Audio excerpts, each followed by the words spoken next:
नमस्कार दोस्तों, स्वागत है आप सभी का अपने YouTube चैनल पे। दोस्तों आज हम बात करेंगे नीति निर्देशक तत्वों की। नीति निर्देशक तत्व हैं वो हमारे संविधान के किस भाग में दिए गए हैं? तो भाग नंबर 4 में दिए गए हैं। किस अनुच्छेद से किस अनुच्छेद के बीच हमारे नीति निर्देशक तत्वों का वर्णन किया गया है? तो ये किया गया है अनुच्छेद नंबर 36 से 51 के मध्य।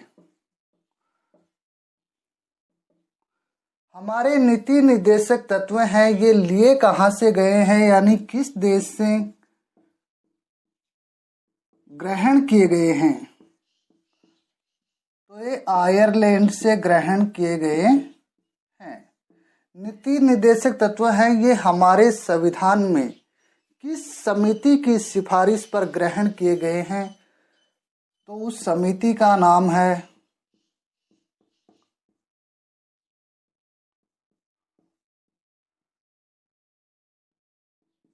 तेग बहादुर सप्रू समिति। तेग बहादुर सप्रू समिति की सिफारिश पे हमारे संविधान में नीति निर्देशक तत्वों को जगह दी गई है। अब देखते हैं हमारे मूल अधिकार और नीति निर्देशक तत्वों में अंतर।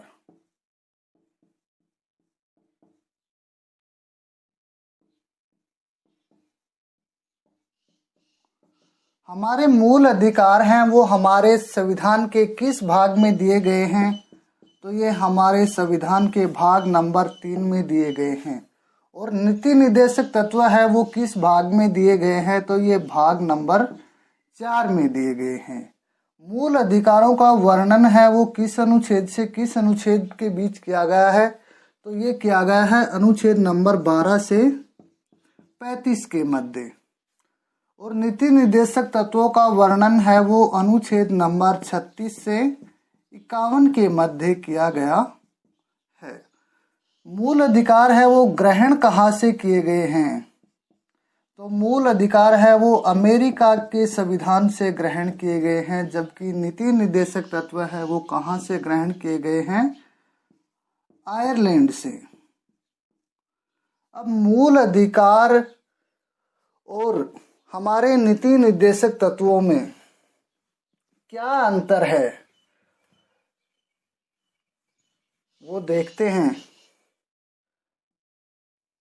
हमारे मूल अधिकार हैं वो सीमित हैं, जबकि नीति निर्देशक तत्व क्या है? असीमित है। नंबर 2, मूल अधिकारों की प्रकृति है नकारात्मक होती है, जबकि नीति निर्देशक तत्वों की प्रकृति कैसी होती है? सकारात्मक।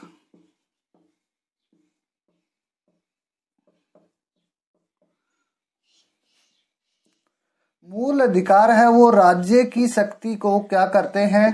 कम करते हैं।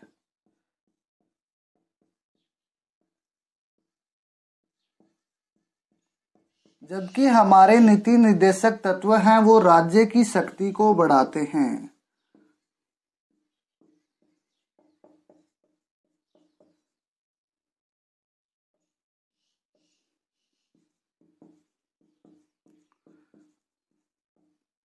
हमारे मूल अधिकार हैं वो राजनीतिक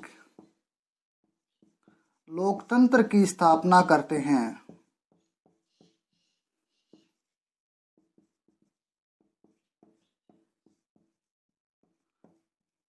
जबकि हमारे नीति निर्देशक तत्व हैं वो आर्थिक, सामाजिक, लोकतंत्र की स्थापना करते हैं।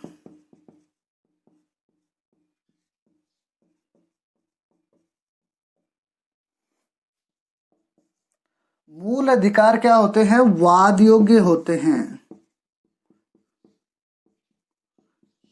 यानी इन्हें न्यायालय में क्या किया जा सकता है? चैलेंज किया जा सकता है। जबकि हमारे नीति निर्देशक तत्व अवाद योग्य होते हैं, यानी न्यायालय में इनको चैलेंज नहीं किया जा सकता है। मूल अधिकार हैं वो व्यक्तियों को प्राप्त होते हैं,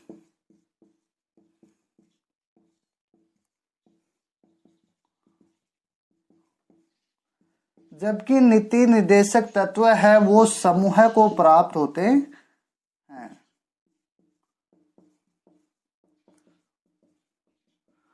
यानी मूल अधिकार है वो एक व्यक्ति विशेष के मूल अधिकार होते हैं, जबकि नीति निर्देशक तत्व है वो समूह को दिए गए हैं, यानी समूह के अधिकार होते हैं। अब देखते हैं अनुच्छेद नंबर 36। अनुच्छेद नंबर 36 में क्या कहा गया है, तो अनुच्छेद नंबर 36 में राज्य को परिभाषित किया गया है।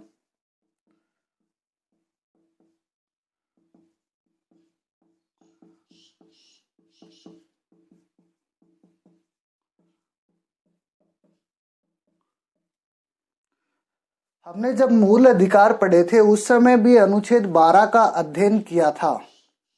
उस अनुच्छेद 12 में भी राज्य को परिभाषित किया गया था। हमारे संविधान में राज्य किसको कहा गया है, तो हमारे संविधान में राज्य केंद्र प्लस संसद को राज्य का दर्जा दिया गया है।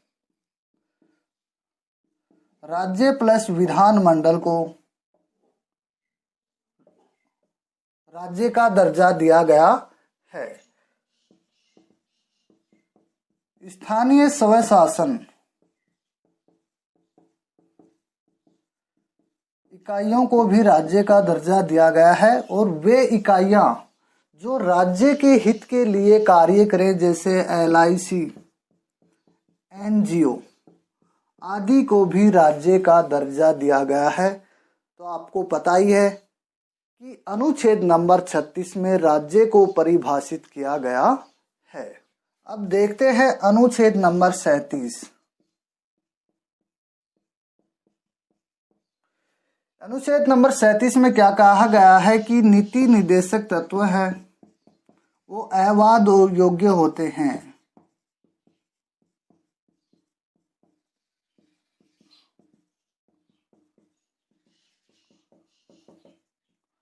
अवैध योग्य का मतलब है यहाँ न्यायालय के द्वारा परिवर्तनीय नहीं है, लेकिन ये शासन के मूलभूत आधार स्तंभ हैं।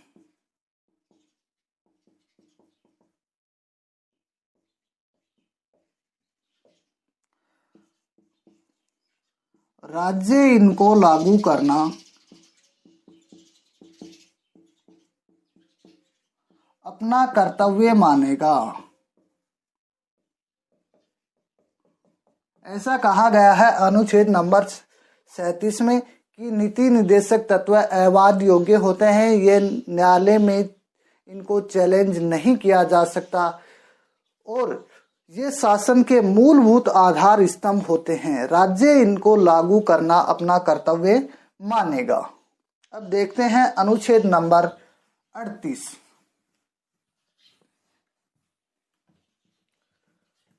इस अनुच्छेद के दो भाग हैं, 38(1) और 38(2). अनुच्छेद नंबर 38(1) में कहा गया है कि ये लोक कल्याणकारी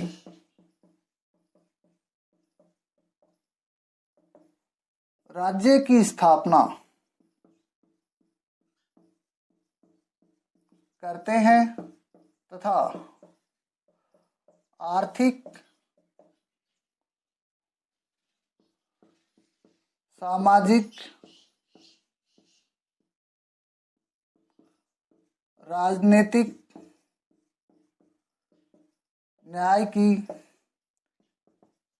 स्थापना करते हैं। ऐसा कहा गया है अनुच्छेद नंबर 38(1) में। देखते हैं अनुच्छेद नंबर 38(2). इसमें कहा गया है कि राज्य आय की असमानताओं,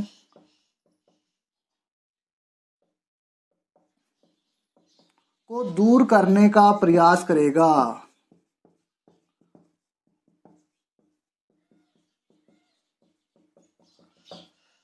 ऐसा कहा गया है अनुच्छेद नंबर 38(2) में कि राज्य है वो आय की असमानताओं को दूर करने का प्रयास करेगा।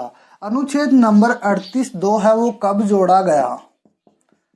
तो ये 44वें संविधान संशोधन 1978 द्वारा हमारे संविधान में जोड़ा गया है।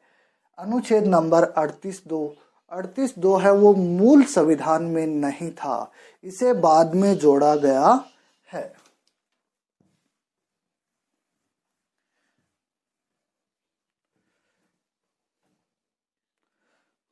अब देखते हैं अनुच्छेद नंबर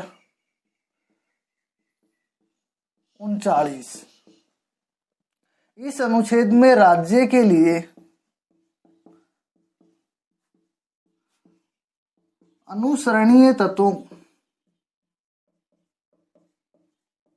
का वर्णन किया गया है।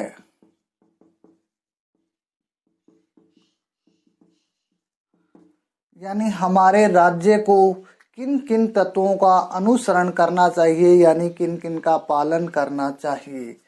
नंबर 1, सभी स्त्री पुरुषों को आजीविका प्राप्त करने का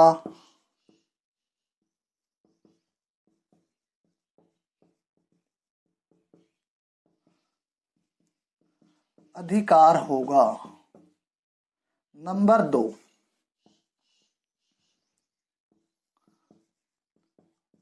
प्राकृतिक संसाधनों का वितरण सार्वजनिक हितों के लिए होना चाहिए। नंबर 3, धन का समान वितरण होना चाहिए।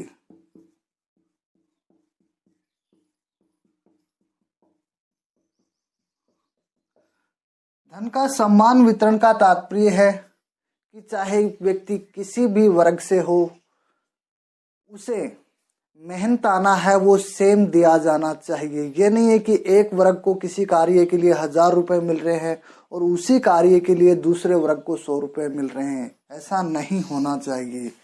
नंबर 5,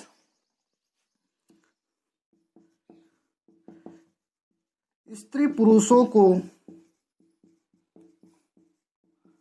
समान कार्य के लिए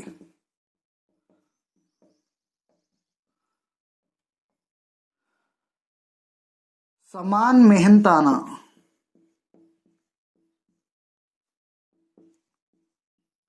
दिया जाना चाहिए। यानी लिंग के आधार पे कोई भेदभाव नहीं किया जाना चाहिए।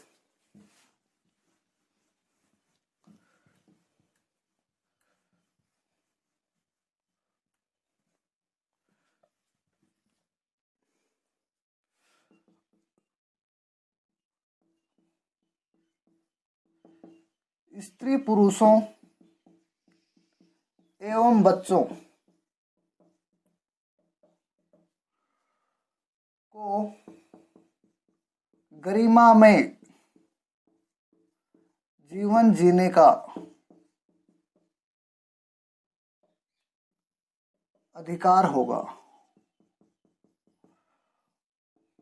वो किसी के हाथों मजबूर होकर अपने श्रम को ना बेचें। यानी किसी मजबूर व्यक्ति का है हम फायदा नहीं उठा सकते, उसकी शक्ति का दुरुपयोग नहीं कर सकते, ऐसा कहा गया है अनुच्छेद नंबर 39 में। अब देखते हैं अनुच्छेद नंबर 39 क। इसमें दिया गया है निःशुल्क न्याय एवं विधिक सहायता। यानी प्रत्येक व्यक्ति को है वो न्याय निःशुल्क बगैर किसी चार्ज के दिया जाएगा। ये जो अनुच्छेद 39 क है ये कब जोड़ा गया, तो ये 42वें संविधान संशोधन 1976 में जोड़ा गया। अनुच्छेद नंबर 39 का है वो हमारे मूल संविधान में नहीं दिया गया था। अब देखते हैं अनुच्छेद नंबर 40। अनुच्छेद नंबर 40 में किसका वर्णन किया गया है, तो इसमें किया गया है ग्राम पंचायतों के गठन का वर्णन।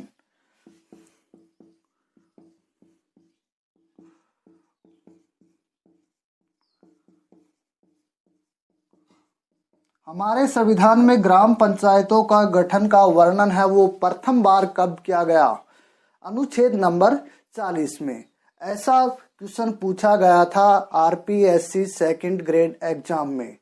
तो दोस्तों आपको याद रखना है कि अनुच्छेद नंबर 40 में क्या दिया गया है, तो इसमें दिया गया है ग्राम पंचायतों के गठन का उल्लेख। दोस्तों ये वीडियो आपको कैसा लगा कमेंट बॉक्स में कमेंट करके जरूर बताएं। एम चैनल को शेयर और सब्सक्राइब करना ना भूलें।